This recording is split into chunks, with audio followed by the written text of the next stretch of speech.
Мүмкіндігі шектеулі жандардың қоғамдағы орны ерекше. Олардың жағдайлары ойландыратын, толғандыратын мәселелердің бірі. Қамқорлыққа мұқтаж жандарға бүкіл халық атынан, әлем атынан қолдау қажет. Оларға деген сый-құрмет жоғар болғаны жөн.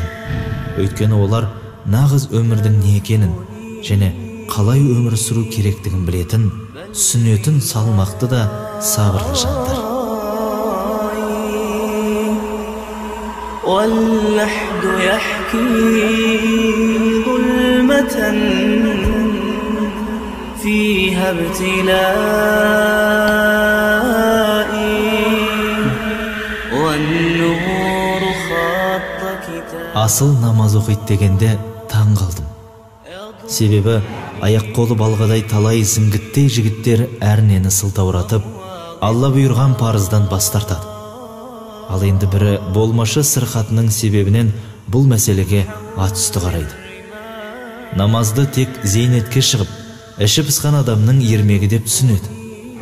Аяқ қол істен шығып, тіпті денесімен оңды солға бұрыла алмаса да, асыл Алла берген күш қуатының арқасында құлшылығына бейғамдық танытпайды, намаз оқиды.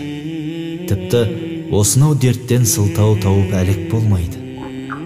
Қамшының сабындай жалған фаниді жалпағынан басу емес, құлшылығын кемелдендіру оның мақсаты.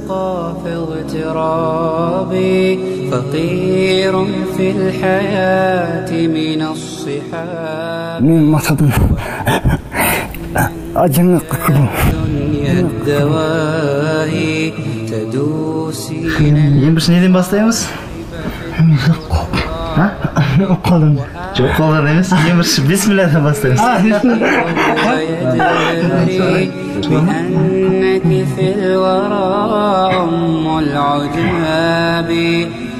Сақалым бар екен, сақалымды жойып та.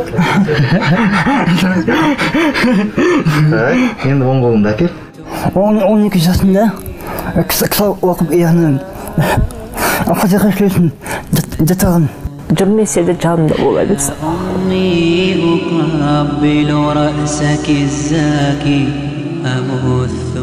Яңамын көқім.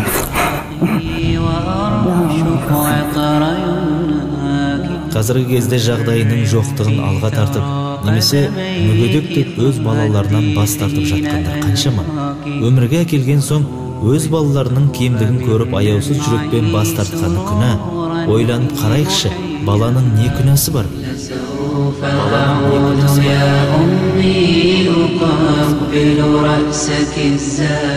Көрген кезде иманым кәдімгідей көтеріліп, келгім келіп тұра береді. Бауырларым таптым. Дін деген ең бір шосы дейсің.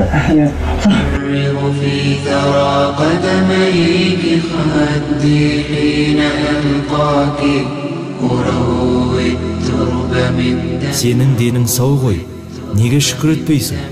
Қол аяғың аман есен, сол сау болған 12 мүшеңді Алла жолына толыққанды неге арнамайсың?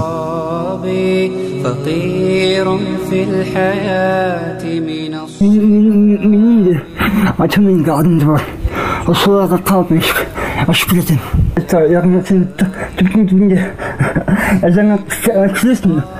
Сен өмір бойы мүгедек боласың десе, оған айтасың.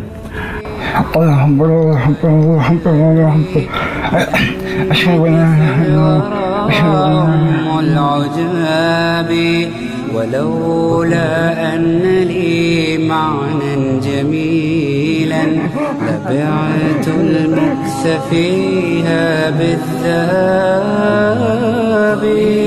الشوق يبقى في اغترابي فقير في الحياة من الصحاب.